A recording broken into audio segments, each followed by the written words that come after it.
मित्रों, जय श्री राम, राधे राधे। मित्रों, आइए श्री रामचरितमानस का हिंदी अर्थ सहित पाठ करते हैं। दोस्तों, आज की कथा है जब प्रभु श्री राम को सुमंत्र जी श्रृंगवेरपुर छोड़कर अयोध्या वापस आते हैं। दोस्तों, उस समय की कथा है जब सुमंत्र जी अयोध्या को वापस आए तो वहाँ की क्या दशा है, इसका बाबा तुलसीदास जी वर्णन कर रहे हैं। आप लोगों से अनुरोध है कि अगर वीडियो अच्छा लगे तो चैनल को सब्सक्राइब करें, लाइक करें और कमेंट बॉक्स में जाकर जय श्री राम अवश्य लिखें। चलिए कथा प्रारंभ करते हैं।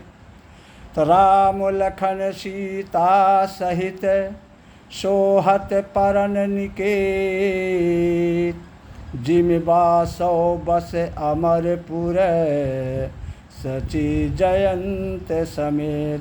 राम लखन सीता सहित सोहत परन निकेत।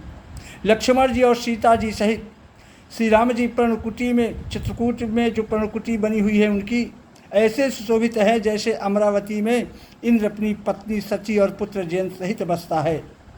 इस प्रकार श्री राम जी चित्रकूट पर्वत पर अपने आश्रम में शोभायमान हो रहे हैं लक्ष्मण जी और सीता जी की देख रेख में। तो जो गवह प्रभु सिया लखन ही कैसे, अपलक बिलोचन गोलक जैसे। जो गवह प्रभु सिया लखन ही कैसे, अपलक बिलोचन गोलक जैसे। प्रभु श्री राम जी सीता जी और लक्ष्मण जी की इस तरह संभाल रखते हैं, इस तरह देख रेख रखते हैं जैसे पलकें नेत्रों की देखभाल करती हैं। और सेवह लखन सी रघुवीर, अजिम अविवेकी पुरुष शरीर। इधर लक्ष्मण जी और श्री सीता जी और श्री राम जी ऐसी सेवा करते हैं, लक्ष्मण जी सीता जी की और श्री राम जी की, जैसे अज्ञानी मनुष्य अपने शरीर की सेवा करता है। यह विधि प्रभु बन बसहि सुखारी, और खग मृग सुर तापस हितकारी। और कहु राम बन गवन सुहावा, और सुनहु सुमंत्र अवध जिमियावा। खग मृग सुर तापस हितकारी, पशु पक्षी देवता और तपस्वियों के कल्याणकारी प्रभु श्री राम इस प्रकार सुखपूर्वक वन में निवास कर रहे हैं। तो कहु राम बन गवन सुहावा। तुलसीदास जी कहते हैं कि मैंने श्री राम जी का सुंदर वन गमन कहा। अब जिस तरह सुमंत अयोध्या में वापस आए वह कथा को सुनो। तो फिर हो निषादु प्रभु ही पहुँचाई, असचिव सहित रथ देख सियाई। मंत्री बिकल बिलो की निषादु, अब कहीं न जाई जस भयहु विषादु। फिर हूँ निषादु प्रभु ही पहुँचाई। प्रभु श्री राम जी को पहुँचाकर जब निषाद राज लौटा तब आकर उसने रथ को मंत्री सुमंत सहित देखा। मंत्री सुमंत वहीं रुके हुए थे। जब तक निषाद राज पहुँचाकर प्रभु श्री राम को वापस नहीं आ गया तब तक मंत्री सुमंत श्रृंगवेरपुर में ही डेरा डाल रखे थे। मंत्री विकल बिलो की निषादु, और कह न जाई जस भयहु विषादु। मंत्री सुमंत को देखकर निषाद राज व्याकुल हो गया। इतना दुख हुआ उसे जिसका वर्णन नहीं किया जा सकता। तो राम राम सिया लखन पुकारी, अपर धरनी तल व्याकुल भारी।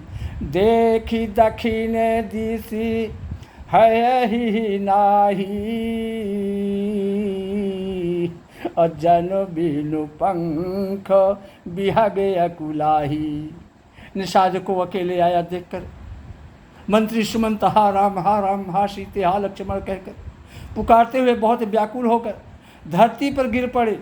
और देख दक्षिण दिश है ही नाही, और जन बिनु पंख बिहग अकुलाही। सुमंत जी धरती पर गिर पड़े। घोड़े दक्षिण दिशा की ओर जिधर श्री राम जी गए थे उधर देख देख कर हिनहिनाते हैं, मानो बिना पंख के पक्षी व्याकुल हो रहे हों। इस तरह ये दशा घोड़ों की थी। तो निहितृण चाराही न पियाही जलू, मोचहि लोचन बारी।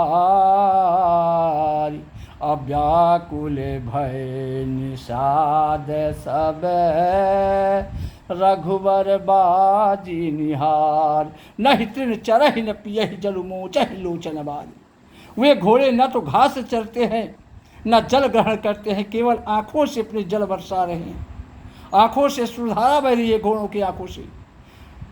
श्री राम जी के घोड़ों को इस दशा में देखकर व्याकुल भय निषाद सब रघुवर बाज निहार। श्री राम जी के घोड़ों की इस दशा को देखकर सब निषाद व्याकुल हो गए। तब धीरज धरकर निषाद राज कहने लगा कि हे सुमंत जी, अब सुमंत परिहरहु विषादु। हे सुमंत जी, अब विषाद को छोड़िए, दुख को छोड़िए। तुम पंडित परमार्थ ज्ञाता, तुम विद्वान हो, पंडित हो, परमार्थ को जानने वाले हो। धरहु धीर लख विमुख विधाता, विधाता को प्रतिकूल जानकर धैर्य धारण कीजिए सुमंत जी। तो विविधि कथा कहे कहे मृदुबानी, और रथ बैठा रे वह बर बस आनी। शोक शिथिल रथु सकई नहा की, और रघुवर बिरहा पीर उरे बाकी। कोमल वाणी से भांति भांति की कथाएं कहने लगा सुमंत, निषाद राज सुमंत को, और जबरदस्ती लाकर सुमंत को रथ पर बैठा दिया। शोक शिथिल रथ सकई नहा की, और रघुवर बिरहा पीर उरे बाकी। परंतु शोक के मारे इतने शिथिल हो गए सुमंत जी